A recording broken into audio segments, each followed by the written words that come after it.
I never thought I'd hear my daughter scream like that. It wasn't the cry of a child who scraped her knee or fell off her bike. No, this was a sound that ripped through my chest and shattered every piece of me as a father.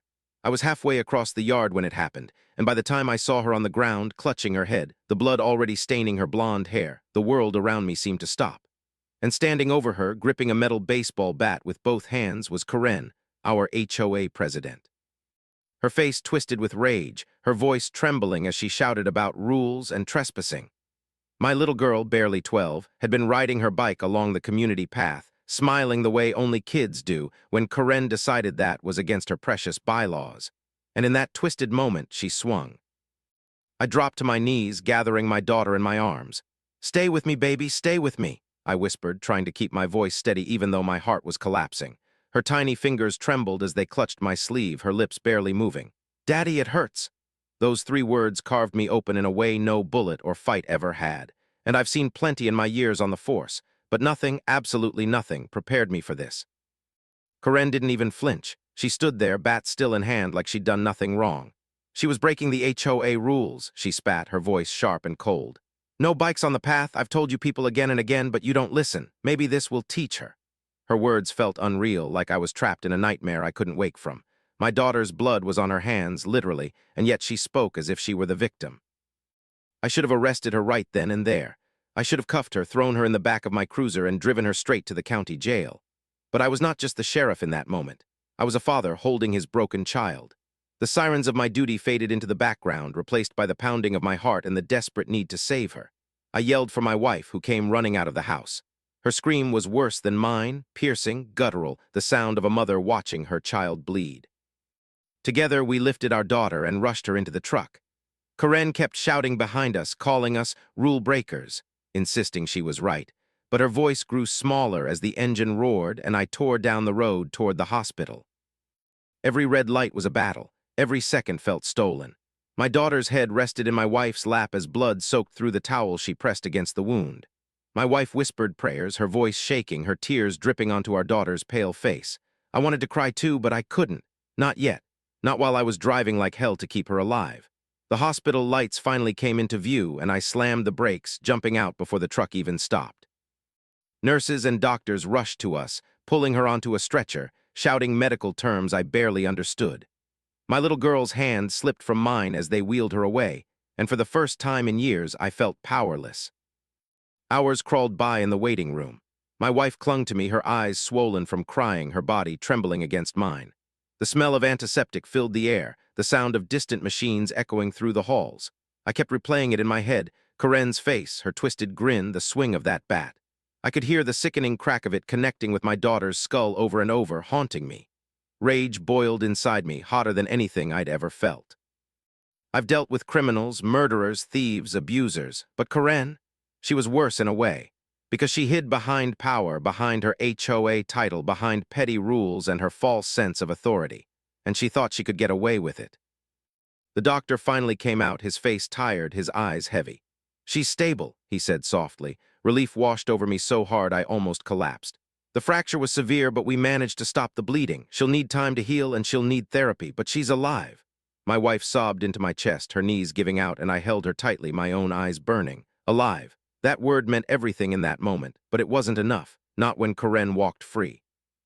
When I finally saw my daughter again, lying in that hospital bed with bandages wrapped around her head, tubes and wires connecting her to machines, something inside me hardened. She opened her eyes for a moment, groggy, barely able to speak. "Daddy," she whispered. I squeezed her hand, forcing a smile I didn't feel. "I'm right here, sweetheart. I'm not going anywhere." She smiled weakly, then drifted back to sleep. And that was the moment I made my vow. Karen thought she could break my daughter. She thought she could break me, but she had no idea who she was dealing with. I am the county sheriff. I swore an oath to protect and serve, to uphold the law, but this wasn't just law anymore. This was personal. This was blood, and Karen had just declared war on the wrong family. As I stood there looking at my little girl, my wife holding her other hand, I knew exactly what needed to be done. Justice would be served, but not in the quiet, polite way Karen expected.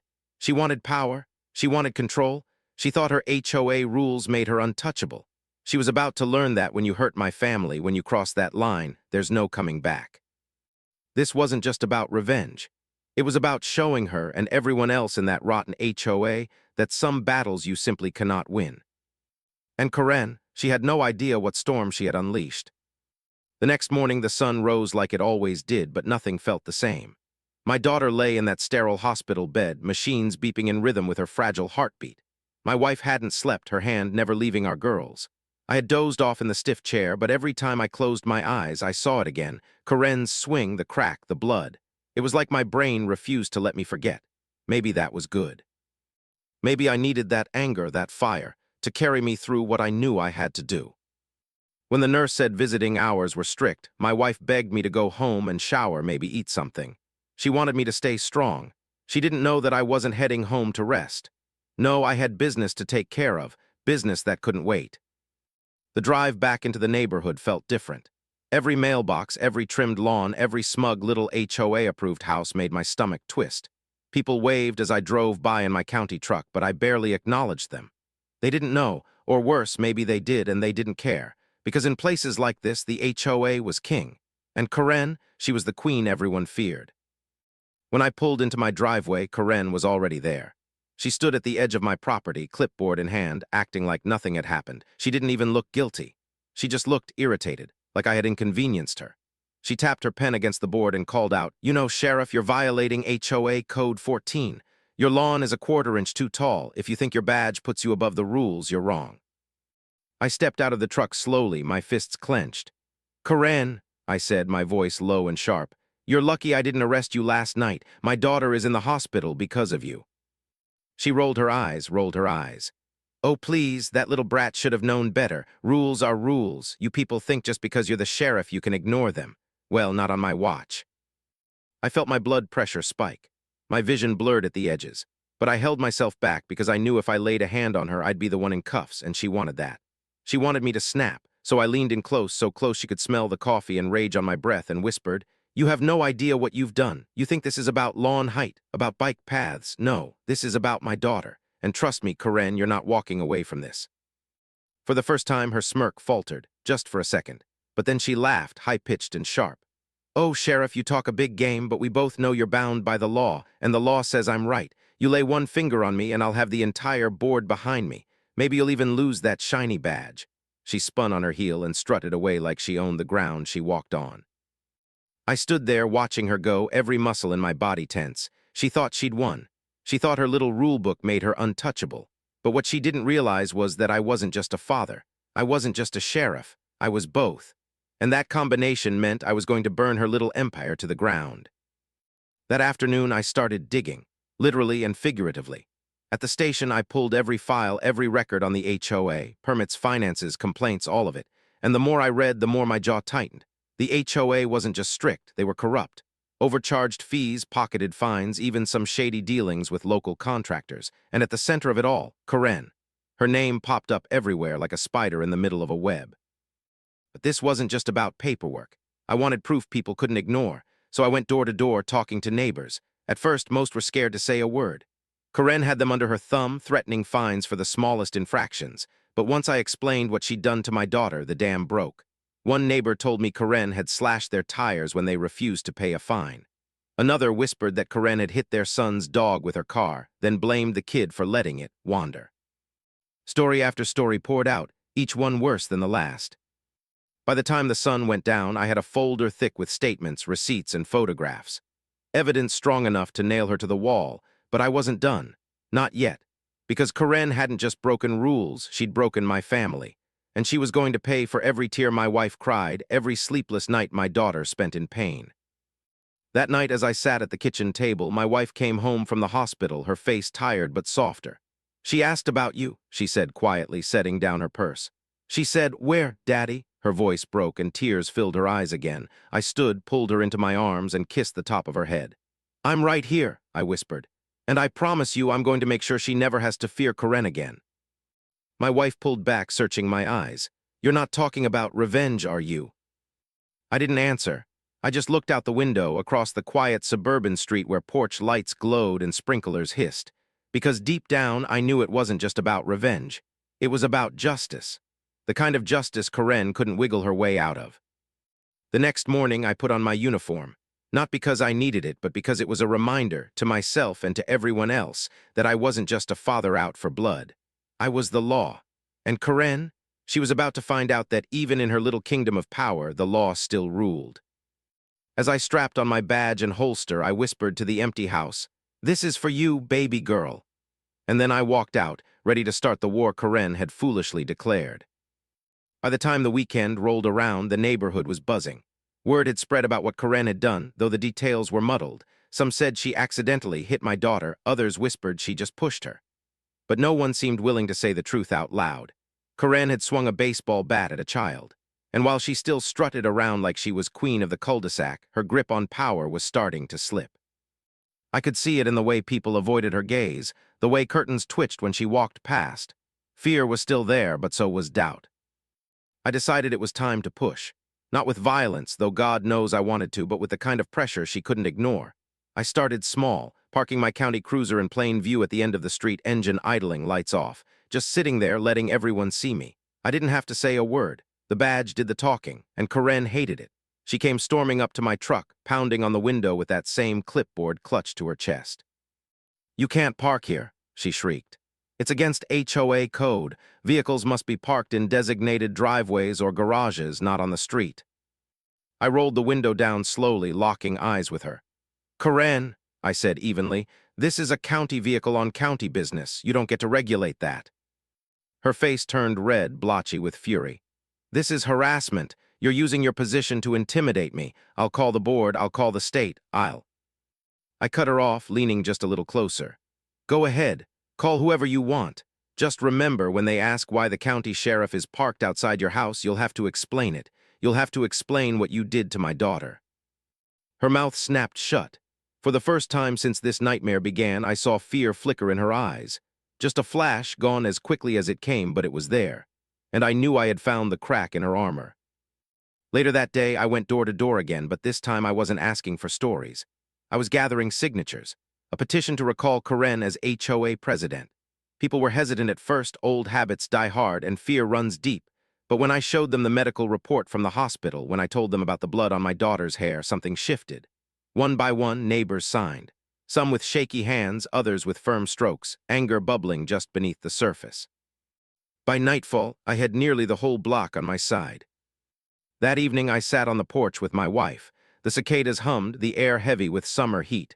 She rested her head on my shoulder, still fragile, still worn down by hospital visits and sleepless nights. "Do you really think this will work?" she asked softly, getting her off the board. I kissed her hair and nodded. "It's a start. People need to see that she's not untouchable, that she can't just bully her way through life without consequences." My wife was quiet for a while before she said, "I just want our daughter to come home to a safe neighborhood.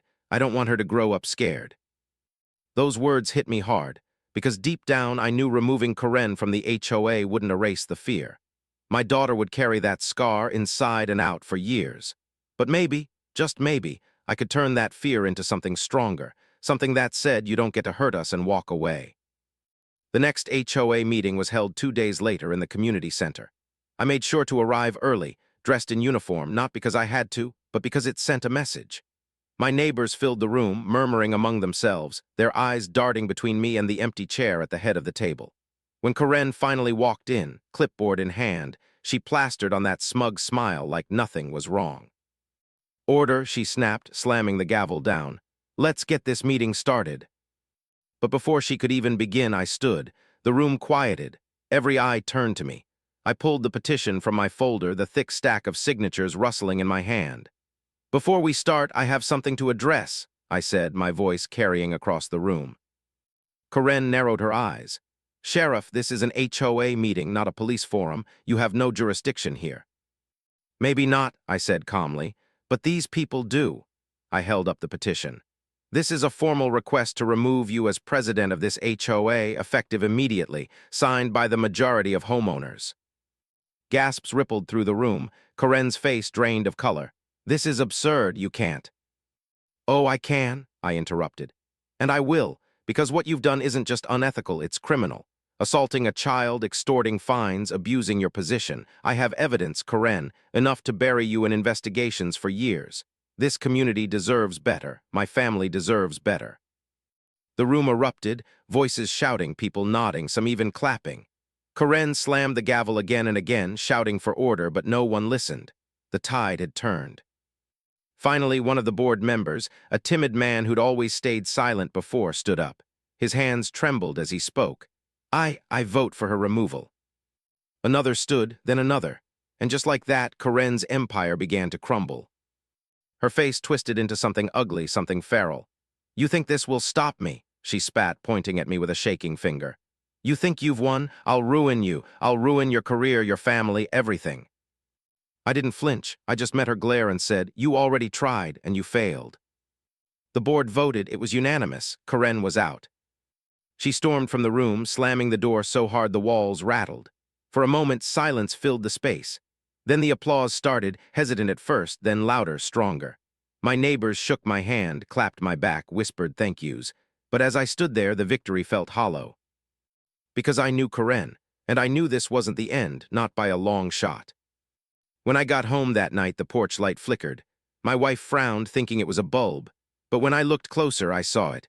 A small dent in the metal casing, a deliberate mark, a warning. Karen wasn't finished, and neither was I.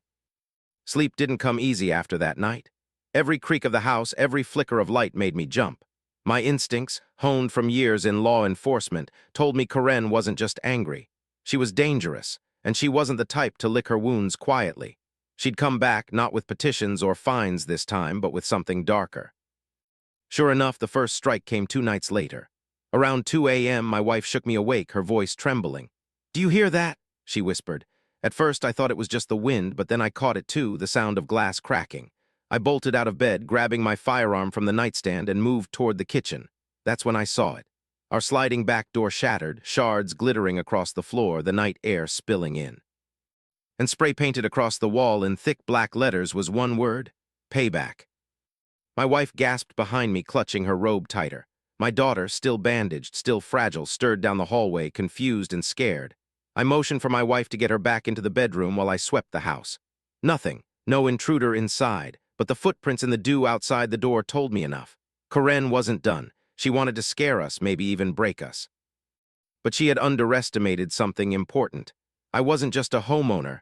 I wasn't just a father. I was the sheriff of this county, and I had every tool at my disposal to take her down. The next morning, I filed an official report on my own system.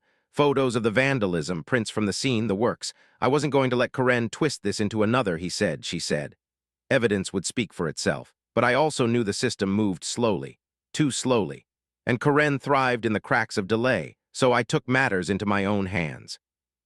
I installed cameras everywhere, high-grade, motion-activated, night vision capable. I wasn't just protecting my home, I was laying a trap. And while I did that, I started digging even deeper into her past. Financials, property records, employment history. What I found painted an even uglier picture. Karen wasn't just power-hungry, she was drowning in debt. Credit cards maxed, liens filed against her name, and more lawsuits than I could count. She wasn't running the HOA for order or pride. She was bleeding it dry to fund her own mess. That evening, I drove out to visit a friend, one of the assistant district attorneys I'd worked with on countless cases. I laid everything out on his desk. "This woman assaulted my daughter," I said flatly. "She vandalized my home, and now I've got evidence of embezzlement from the HOA fund. How much longer do we let her terrorize people?" He leaned back, rubbing his temples. "You've got a hell of a case, Sheriff, but you know how these things go. She'll lawyer up, drag it through court for months, maybe years." I leaned forward, locking eyes with him. "I don't have months. My daughter doesn't have months to live in fear every time she looks out the window. So tell me what I can do, legally, to make sure Karen never sees daylight without bars in her way again." He hesitated, then slid a folder back to me. "If you can get proof, solid proof, that she used HOA funds for personal gain, we can nail her on felony charges. That'll stick. The assault case will strengthen it, but you need airtight evidence." That was enough for me. I knew where to look. Back in the neighborhood, I started talking to one of the board members I trusted, an older woman named Mrs. Jensen who'd lived there for decades. She had always been quiet at meetings, but I could tell she'd had enough of Karen's reign. When I asked if she knew anything about the finances, her lips pressed tight, and then she nodded. "Come by my house after dark," she whispered. "I'll show you something." That night in her living room, she pulled out a box of old files. Karen didn't know I kept copies, she said with a hint of pride. But I did. Every receipt, every check, look at this. She handed me a paper, HOA funds used for landscaping services, but the payment went to a contractor 2 counties over. Another showed repairs to a clubhouse that never happened. Thousands of dollars, month after month, all siphoned away. Why didn't you speak up sooner? I asked, though I already knew the answer. Fear, she admitted, her eyes welling with tears. She threatened me, said she'd take my home if I ever crossed her. I put a hand on her shoulder. You did the right thing now. This is enough to bring her down. The weight of those files in my hands felt like justice, but it also felt like gasoline. Because I knew the moment I moved on this, Karen would ignite like wildfire, and she'd try to burn everything in her path. Sure enough, the next night, the cameras I installed caught her. She came creeping through the yard, hood pulled tight, carrying a can of spray paint. She froze when the sensor light snapped on, staring straight into the lens. And for the first time, I had her, not as a rumor, not as a witness account, but on tape. The next morning, I confronted her in broad daylight. She was at the mailbox, pretending like she hadn't been caught. I walked up, phone in hand, the video pulled up. "Smile for the camera, Karen," I said, holding it where she could see. Her face drained, then twisted into rage. "You think this scares me?" she hissed. "You think you've won? I'll make sure your daughter regrets the day she was born." That was it, the final straw. I stepped closer, lowering my voice. "Listen to me carefully. You ever mention my daughter again, you ever step 1 foot on my property again, and I will bury you under charges so deep you won't see the light of day. Do you understand me?" For a moment, she looked like she might swing at me right there, but then she backed away, trembling with fury. "This isn't over," she spat. "Not by a long shot." I watched her storm back into her house, my fists clenched, my jaw tight. She was right. It wasn't over. But what she didn't realize was that the walls were already closing in. The evidence was stacked, the community was against her, and the law was on my side. And this time, I wasn't just playing defense. I was going on the attack. By the 5th day, it felt like my whole world was split in two. The hospital where my daughter lay recovering, and the neighborhood where Karen was unraveling. Every time I looked at my girl's pale face, every time she reached for my hand in the middle of a nightmare, whispering, "Daddy, don't let her get me," my resolve hardened. And every time I drove back home, the sight of Karen's curtains twitching, her car parked smugly in her driveway, reminded me that justice hadn't yet been served. The video of her vandalizing my home was already uploaded to the secure evidence server at the station. I'd logged the financial records Mrs. Jensen gave me and paired them with sworn statements from neighbors. The case was airtight, but part of me knew this wasn't just about a courtroom victory. This was about making her feel what she made my daughter feel, vulnerable, afraid, powerless. And that meant stripping away every bit of control she thought she had. That afternoon, I called an emergency HOA board meeting. Karen wasn't invited. In fact, I made sure she didn't know. Neighbors packed into the community center, whispering nervously, their voices rising as I laid out the evidence. I showed the spray paint video. I read the financial statements. I listed the assaults, the threats, the extortion. By the end, the room was buzzing, not with fear, but with anger. "This woman has terrorized you for years," I said, scanning their faces. "She thinks she can break us, but she's wrong. You have a choice. Do you want to live under Karen's thumb forever, or do you want to take back your neighborhood?"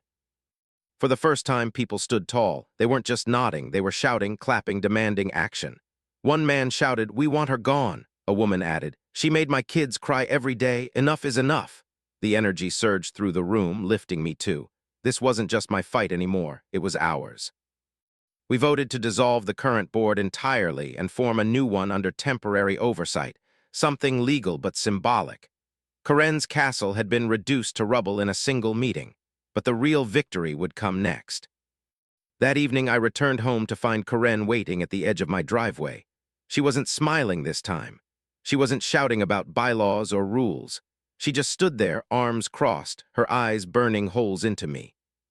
"You think you're clever," she said finally, "turning the sheep against me, but you don't know who you're dealing with." I stepped closer, not breaking eye contact. "No, Karen, you don't know who you're dealing with. I'm not just some neighbor you can bully. I'm the law, and I've got enough evidence to put you away for a long time." Her lip curled. Evidence doesn't matter if no one's alive to use it. The threat hung in the air like poison. My hand drifted instinctively to my holster. "Careful," I warned, my voice low. You just crossed a line you can't uncross." She smirked then, as if she enjoyed pushing me right to the edge. "This isn't over, Sheriff, not until one of us is gone." And then she walked off into the night, leaving me standing in my own yard with my blood boiling. I didn't tell my wife what Karen had said. She was already on edge, already stretched thin from hospital visits and sleepless nights. Instead, I doubled down.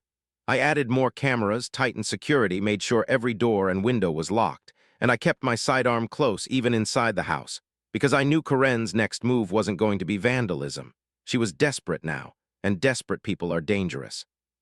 2 nights later, it happened. I was sitting in the living room, paperwork spread across the table, when the alarm went off.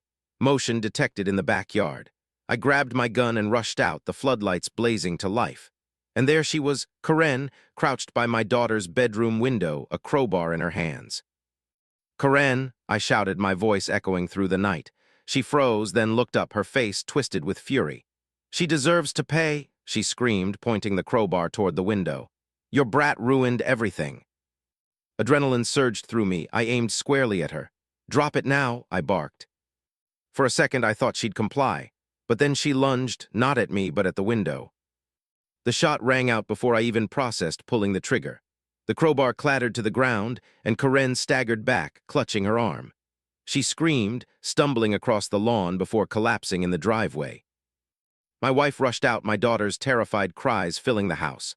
I stood over Karen, my gun trained on her as she writhed, cursing and spitting. Neighbors came running, phones recording, voices shouting. And I didn't say a word. I just called dispatch, reported the attempted break-in, and requested immediate medical and law enforcement backup. By the time deputies arrived, Karen was handcuffed and loaded into the back of an ambulance. The evidence was undeniable. Cameras captured the entire incident, the crowbar, the attempt, the threat. My neighbors stood as witnesses. For once, Karen had no power. As the ambulance pulled away, my wife clung to me, shaking. "It's over, right?" she whispered. I kissed her forehead, holding her close. "It's just beginning," I said quietly, because I knew Karen's arrest was only the start. There would be trials, hearings, battles in court, but this time she was on the defensive, and I was in control. Later that night, after my daughter finally fell asleep clutching her stuffed bear, I stood on the porch, looking out over the quiet street. The air felt different, lighter somehow, though the storm wasn't over. Karen had tried to destroy us, but she failed. And now I was going to destroy her the right way, piece by piece, brick by brick, until there was nothing left of her reign of terror. And as the cicadas buzzed and the night deepened, I made another vow. Not only would I protect my family, but I'd make sure no one in this community ever lived under fear again. Karen's chapter was closing. But the fire inside me burned brighter than ever. The night before Karen's court date, the house was quiet, but my mind was anything but. I sat by Lily's bed, watching her sleep peacefully. The bruises on her face were fading, but the mark on her head was still there, a reminder of what Karen had done. Every time I looked at it, my blood boiled. Emily came in and gently placed a blanket over me. "You've barely slept in days," she whispered. I shook my head, unable to rest. "If I close my eyes, I see it all over again," I admitted. She squeezed my hand. "Tomorrow she'll face it all, she can't hide anymore." The morning came heavy with storm clouds, as if the sky itself knew what was about to happen. At the courthouse, neighbors gathered outside, buzzing with whispers. Some offered me nods of support, others avoided my eyes, guilty because they had once sided with Karen. But today they would all hear the truth. Karen arrived in her usual smugness, her hair perfectly done, sunglasses covering her eyes. Even in cuffs, she walked like she still owned the world. She smirked at me, her lips curling into that same venomous smile I'd seen the night she hurt my daughter. Inside, the courtroom was tense. I sat with Emily and Lily beside me, her small hand holding mine tightly. The prosecutor laid out the case in brutal detail, showing photos of Lily's injuries, playing the security footage of Karen swinging the bat. Gasps filled the room when the video replayed, Karen's cruelty plain for all to see. The defense tried to paint her as misunderstood, claiming it was an accident and that Lily had provoked her. My chest burned with rage, but I stayed silent, letting the evidence speak louder than I ever could. Then it was my turn to testify. I stood before the court, my uniform pressing against me like armor, but my voice trembled as I spoke. "I've worn this badge for 20 years. I've seen criminals of every kind, but nothing prepared me for watching my little girl bleed in my arms because of someone who was supposed to be a neighbor.